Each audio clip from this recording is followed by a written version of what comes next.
All right. Hey, everyone. Welcome back to Know Who Drives Return by Boardroom Alpha. Today, Joanna and I are pleased to be joined by Omer Keilaf, who's the CEO of Innoviz. Innoviz is another LiDAR company, sticking to our core here, who went public via SPAC back in April of 2021, when the SPAC market was obviously at a very different place. So I'm sure we'll get into that later.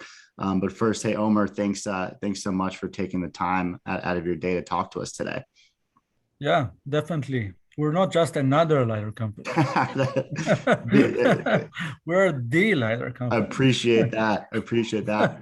How about first off, you have a pretty interesting story. So I want to just give a little introduction on Omer and who you are. Myself, wow. Okay. I started my career actually in the Israeli army. I was in the intelligence force in a very, I would say, technology focused unit. I was there for 7 years, working around very different types of technologies. It was very exciting, I would say, part of my life. Working 50 hours a day was very fun. And after I finished my service, I was in 3 startups in different, I would say, areas. One of them was acquired by Apple, and the other was acquired by ST Microelectronics, and all of those technologies were very exciting and I would say disruptive. And I was looking to bring up a company that would create a disruption to a space that is actually really, aching for it. When I told people about what I'm trying to do, they told me that it's impossible. Many have tried, and that's exactly what drew me in. I felt that this is exactly where I want to be. It's a big enough and it's an important enough problem to solve. I also come from a family where my sister was injured from a car accident, so I know very well how important this is. And I'm happy to be there. It is an important part. So why don't we dive into the market and kind of revisit, where we are right now. I feel like 6 months ago, a lot of these stocks were really racing. Investor expectations were, I think, too aggressive in terms of timing. The stocks have pulled back. I mean, there's lots of macro factors to explain that. But I would love for you to give us a sense for kind of, what's happening now. It seems like almost every major car manufacturer is making decisions. So to get a sense for what the activity level really is and what's going on, at Innoviz in terms of conversations with the car makers. Well, I don't think that investor got it wrong. There are many activities that are ongoing. In reality, in order for a car maker to make a decision for the platform that they are going to develop for the next 4 years and will serve them for, 6 years later, it is a big decision. And it is a very complicated platform, which involves a lot of technologies, not only the LiDAR. The LiDAR is the most important one, but there are more things into it. And then it means that there is a very iterative process where these discussions eventually converge into a decision. And those are still ongoing. And actually, some of them are expected to be converging soon. I know from the outside, it looks very quiet.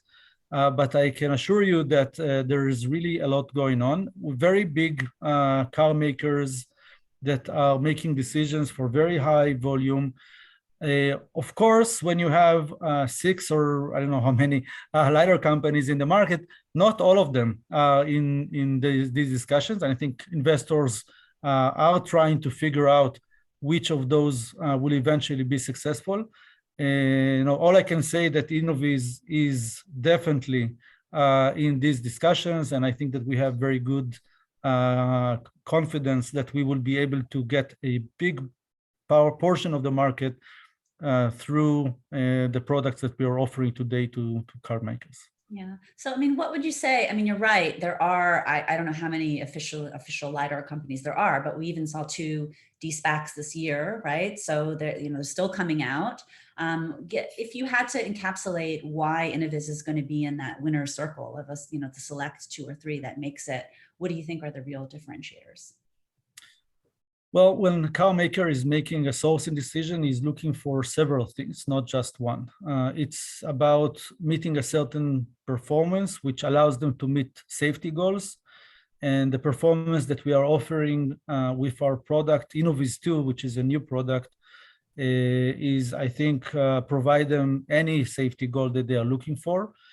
The second thing is risk. I think that this is something maybe that people are not quite sure what that means, but this is an industry which is obsessed with quality and safety. When it comes to volume production, building millions of cars a year requires a very rigorous process in order to make sure nothing is left behind. And they want to make sure that technology would not have any blind spots. The fact that Innoviz comes with already years of testing our architecture with a car maker to automotive and doing all of the industrialization around it gives Innoviz a huge advantage versus others. And then, of course, there is the pricing, which I think Innoviz also is very successful there in being able to offer a second generation, which is 70% cost reduced versus the first generation that we already got nominated by BMW. I'm sure you understand this gives us a bigger opportunity of the market. So how has life changed for you, following the introduction of Innoviz II? Talk to us a little bit about how that's changed kind of dynamics at the company. Made my life easier. Look, when you have a winning product with such a great performance and low cost, things come easier. Obviously you fit in to many specs, RFQs. It allows me to be able to be very competitive on pricing.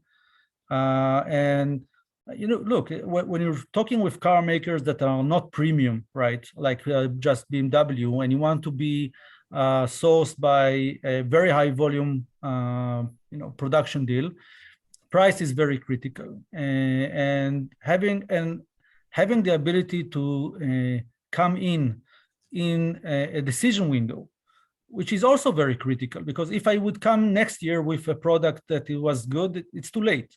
I need now to fit in. And I think the fact that we were able to come with a product that is so significantly better and cheaper it makes my life easier in general. Yeah.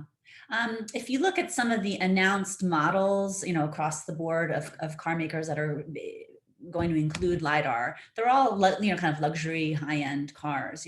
How does LiDAR move more into the mainstream and kind of the mass car market? What are the factors that still need to happen? It's cost. It's just cost. I mean, performance-wise, I think LiDARs, at least even Innoviz I, allows very high level of automation for level 3. Then I would say the barrier to entry into the non-premium vehicles was the cost. A $1,000 LiDAR is expensive for a car maker that wants to source it at millions. But when it comes to getting down below 500, opens up a very significant portion of the market, and that's where Innoviz II fits nicely into. I don't expect the market to get 100% adoption in the next 10 years. It will probably get to about 10%. This is good enough, at least for us. And beyond that, of course, we will need to continue and bring the cost further lower to get to more adoption. And that's what we plan to do. So Innoviz is one of maybe 3 LiDAR companies that has an announced commercial production win. So Luminar being the other, and Septon, unnamed Detroit-based OEM. So to what extent can you update us? I mean, obviously investors are very eager to know when this is going to get kicked off. What can you say about where you are with BMW and timing? Sure. Maybe just I'll add to this. We do have another serious production deal with a level 4 program, also a German traditional automotive company, as you said yourself, undisclosed customer. And it's an interesting because this industry is a little bit shy of marketing, I would say, discussions for their own reasons. I mean, this is a more conservative industry. I mean, there are so many collaborations between so many suppliers and car makers. They're trying to kind of go away from trying to announce on any type of collaboration. When was the last time, I don't know, Continental announced a big design win by a certain car maker for the radars or cameras? It's kind of a culture in which these customers are less used to. And that's kind of like sometimes it is difficult to get their permission to talk about the deals, for sure, when it's only in the process. About BMW, and so BMW is planning to launch a level 3. They are starting to become more, I would say, open about the discussion. There was just a conference, they had their quarterly conference when they talked about launching the level 3 first on the 7 Series. And it will be exciting to see people going into the store and actually ordering a car that includes our LiDAR. And I expect BMW to talk more and more about it. It is a very exciting time for us. Yeah. And what about, a lot of people say that the LiDAR is still too large. It looks clunky. It's not aesthetically pleasing. What do you say to that? Because I think I'm insulted. This is our LiDAR. I don't know if it's like how easy it is to see. I mean, you can see the mouse. This is a small mouse. It is a very small device. I mean, it's very seamless in the car. So I actually would just send them. I will send you a link of our website. No, LiDARs are not as clunky and big, and no, that's kind of like the past, I think. Yeah, that's true. What about when things do get going? Where are you in terms of the ability to scale manufacturing? And I ask that only because another LiDAR player has talked about challenges with their manufacturing and has actually pushed out product timelines. So talk to us a little bit about how ready you are to get going. Well, it's hardware. It's like production hell, right? I mean, no, but we've gone through a lot. We've already passed. We just announced a design freeze of our product. We've gone through 6 cycles of design in order to meet all of the automotive group standards of our customer, BMW. It was very long and exhaustive, but we are actually, beyond that. And we are ramping up our volume. There is already a production line for volume production in Michigan, managed by Magna, our tier 1 partner. We are doing now production validation, which means that that's a stage that you basically test the stability of the processes. Imagine the LiDAR has hundreds of components, if not more. And you want to build quite a large volume in order to make sure that no single supplier includes any tolerances in its components that will eventually not allow you to build the LiDAR well.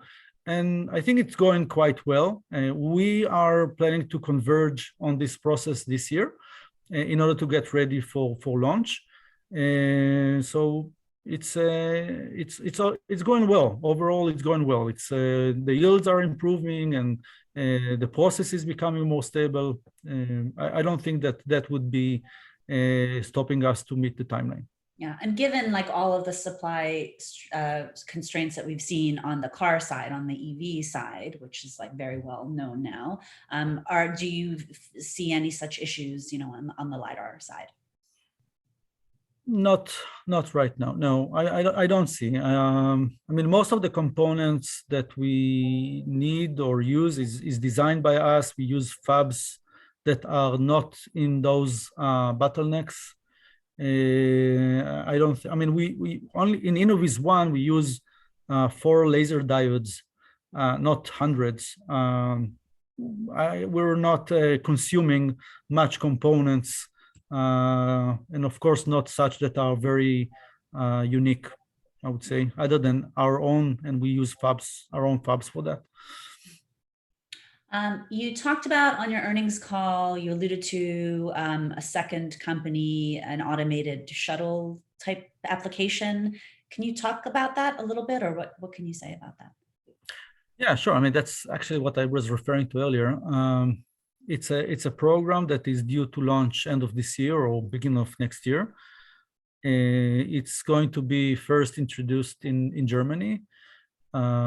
It's for public transportation. They're using multiples of our LiDARs. It's an automotive program, meaning that we've gone through RFI and RFQ and all of the endurance run and testing. It is very similar process to what we do with BMW. And I'm quite a fan of that application because I think that it will give a lot of value to many people. I mean, I measure things through the value that, eventually it will affect the human experience. And I can imagine people that probably before that couldn't use public transportation because of lack of drivers and lack of kind of enough routes would actually be able to use this vehicle. It won't drive very fast. It will be in a designated lane, but it will serve quite a good purpose. And I expect it to scale because I think it's not a very complex application, and it adds a lot of value, and it actually solves a big problem for scale of public transportation. They are using 4 of our LiDARs. It's also using our perception software. It's a very interesting platform. What are your thoughts on autonomous driving, like at a high level, right? Like there's a spectrum, at the extreme end, there is, driver, not even interacting with the car, right? And you have, companies whose vision is, driver out autonomy. Where does Innoviz stand in terms of how you think the market evolves and what's appropriate and what's realistic? Yeah, actually, I think that Innoviz have identified the expected dynamics probably earlier than most of the LiDAR companies. We were never focused on level 4 and 5 from the early days. We were always focused on level 2 and 3, knowing that it will eventually come through passenger vehicles, but not as a fully autonomous car. Meaning that there will be a steering wheel and there will be a person next to the wheel, and it will start from highway. And I call it as an MVP, a minimal viable product, because it reduces a quite large variance of the problem in terms of it limits in the space in which the car needs to drive. It's only on highways. No intersections, no traffic lights, less people around, and it simplifies the number of tests that you need to do before feeling comfortable that this is going to work. Obviously, the more complex the environment, you need to do more and more tests, and that's why I believe that that's the first application to scale, because. And I think it's also serving in solving one of the biggest problems as well, because many people spend many hours on the highway, and still many of the serious injuries are happening on straight roads where people are becoming bored, passively controlling a car that just drive, continuously on a highway, and this is why it's going to serve greatly. The big transition I would say we were able to support is moving from level 3 to level 2+. If you think about level 2+, it provides the same benefits of the vehicle in terms of understanding the scene, but it's not taking yet all of the responsibility. The only barrier to entry was cost. And the fact that we were able to bring the LiDAR cheaper is helping the industry grow from a lower level of automation. using the LiDAR to bring it to the market, bring it on the road. You'll see cars with LiDARs in many places, training the data, validating the software, and allowing the car makers gaining confidence over time in order to switch to level 3 in a more gradual manner. That's, I think, is how I see this happening. I wanted you to touch on, the company has talked about this $2.6 billion order book, as a gauge of activity. And, not surprisingly, there's going to be naysayers that say this isn't a true order book. Walk us through that number and what that means, and what that means in terms of projections. Sure.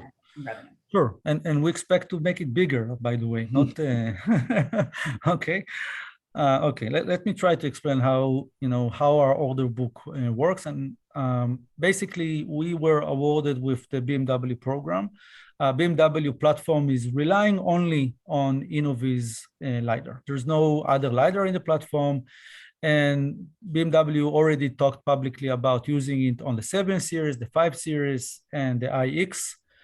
And basically what we did is we took the number of vehicles that BMW is selling in those models, 7 and 5 and iX, and we did we took a certain adoption rate. Okay, we started by 1% and take it to I think about 23% by 2030. And by using the figures, and by the way, that those numbers we use is based on how radar at the early days grew. Okay, and by the way, I expect it to grow faster. But having that said, that's what helped us in building our, I would say, expected order book based on the fact that BMW is relying on our LiDAR for their platform.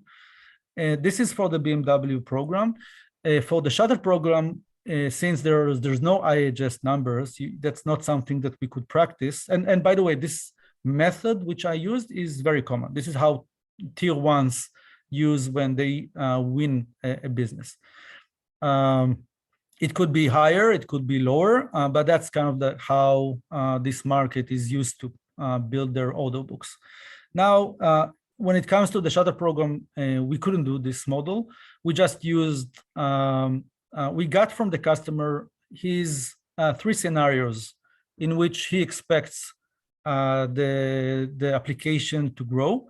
There were 3 scenarios that each one of them was significantly bigger than the number we used as the order book.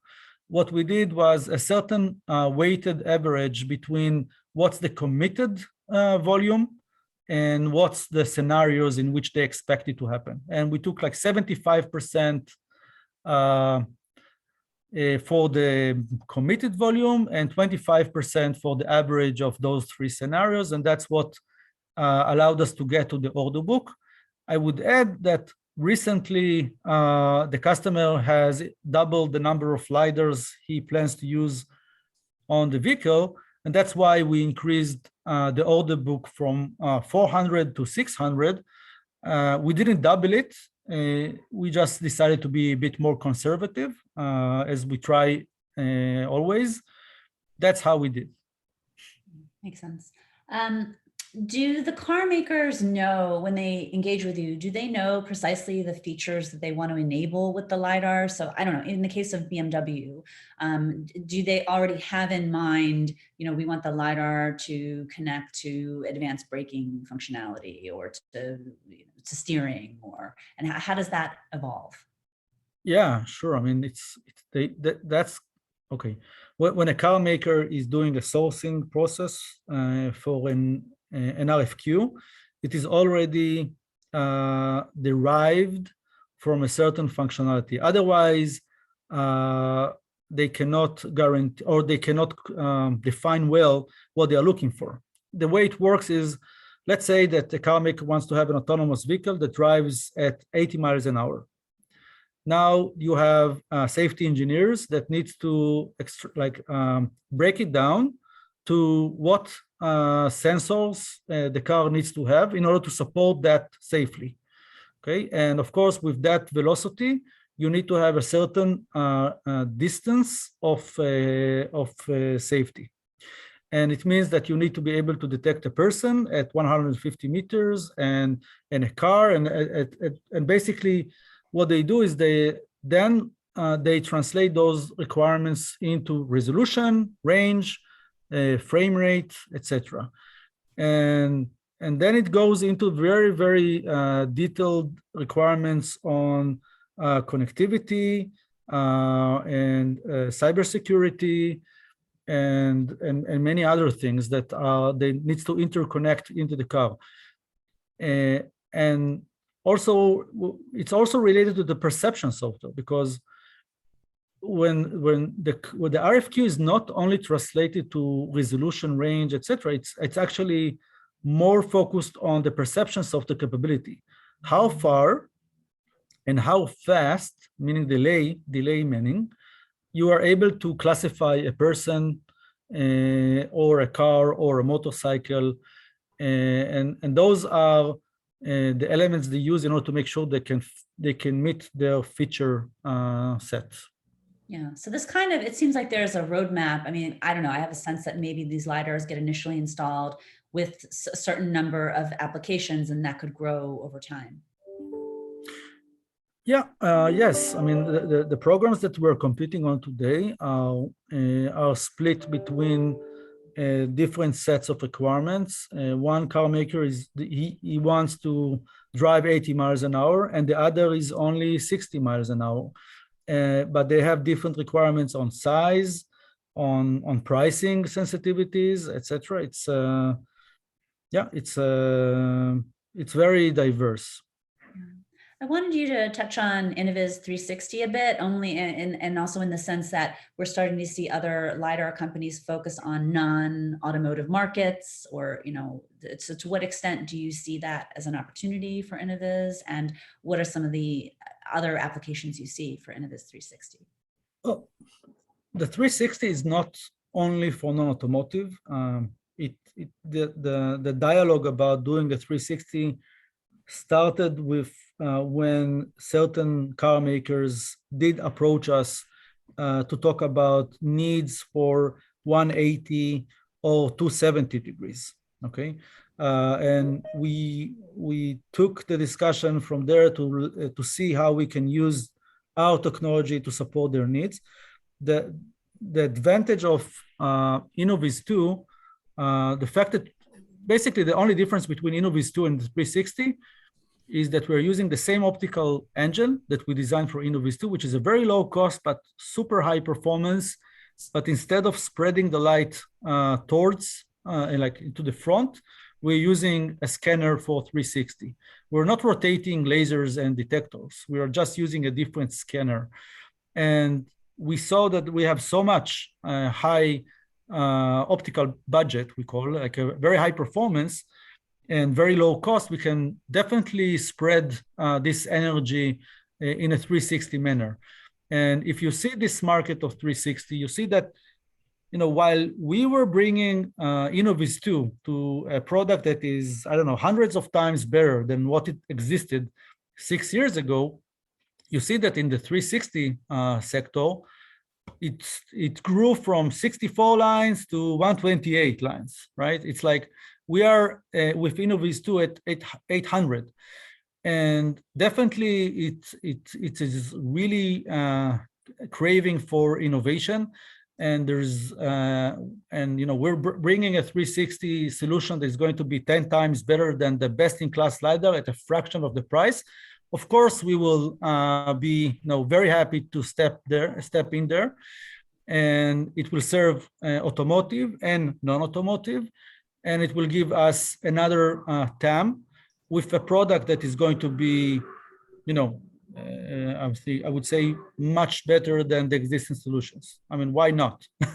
No, it's hard to tell, like as an outsider, if some of that activity or some of the LiDAR companies that are targeting industrial and other markets, if that is because they're missing or feel like their potential in automotive is waning, and so they're going after other target markets, or there is significant activity. No. Look, 2022 focus is very much automotive. There are many car makers now making decision. This activity of 360 is at a very lower scale of what we're doing right now with Innoviz II. 90% of like my time is very focused on those programs for automotive. Innoviz 360 is an investment toward the future, because I do expect that once those decisions are made, we will have more capacity and time to start explore the technology we developed for automotive, for the non-automotive. And I think it's the right time right now to start ramp up these capabilities. It's really not to say that we are moving aside. It's completely not true. I mean, completely not the case. It's just because some companies started with 360, now trying to find their way to automotive. That's too late. This is like really too late. The decision is now. We have Innoviz II to win with, and of course there is a big opportunities outside there, and we are getting ready for it. So I can't let you go without at least one question on SPAC. So obviously when you guys did your transaction, the market was very different.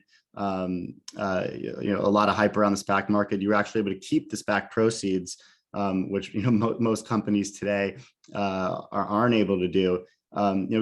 Given different circumstances, say you had to, we're looking for a capital raise today. Do you think you would still go down the SPAC route or choose a different method of financing? I mean, you're asking me if I would make the same decision. Sure. Yeah, it's fair. Definitely. I mean, yeah, of course. I mean, look, we raised $370 million, allowing us to develop a new product, ramp up another production line, doubling our activities in supporting multiple programs, car makers, offering our solution as a direct supplier rather than a tier 2. Obviously, when you're competing on a car on a program, your customer wants to make sure that you're financially robust for many years. There are so many good reasons to. I mean, if the only question refers to the stock kind of condition, that's obviously irrelevant, because I have the capital to explore and succeed in my strategy, and that is just a timely manner. I mean, once I will win the next big program, that will be solved, right? So of course, it's like having that capital will make me be able to do it. So of course, it's the right thing. Yeah, no doubt. And you're on the board of another SPAC. How have you seen the pipeline of companies that are looking to merge with SPACs today?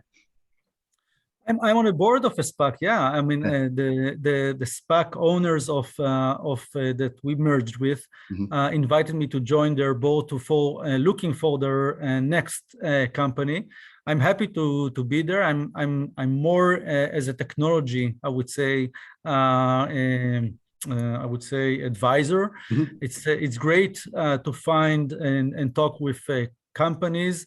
Of course, my experience in the public market, and also enjoying the last year as a SPAC company gives me some experience in trying to see who's the right candidate. Right. And I'm looking for companies that are going to be the next Innoviz. And like, I want Innoviz to be a raw of example of a company that went through a SPAC and was amazingly succeeded. And I want to be that set of example. I want to I hope it will get there soon. And that's my mission. I want Innoviz to be the one that wants to be the next SPAC. That's a next Innoviz. So I know it's been almost a year. So what are the early reflections of being a public company CEO? Oh, that's so much fun. No, I'm kidding. Look, I think one of the problems is that, we are quarterly reviewed. That's very different than a private company. And you show up to a quarter and 90% of what you actually made progress when it comes to discussions with these car makers, it's not something that you can talk about. And people, since they don't have anything to measure you for, they are looking at your gross margin and revenues. And of course, it's not easy because those decisions that we are waiting for and believe that we have good confidence with are not. It's not very easy to show, or it's impossible to show. Right. And then you can imagine, like, there are investors reaching out. Why don't you do like this or like do like that, and try to do something to help the stock and do a buyback or whatever.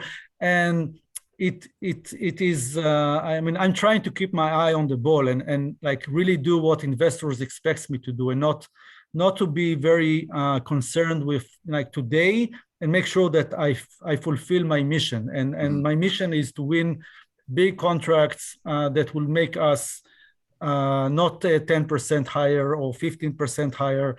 That is really not what I was aiming to do. Right. And of course, it requires me to get some of the impatience of some investors, which is interesting. Just focus of what I need to do. Interesting indeed. Yeah, it's a long game, right? So keep your eye on the ball and focus. So hey, Omer, really appreciate taking the time to talk to us today. Super interesting, and we look forward to following the progress. Thank you very much, guys. Thanks so much.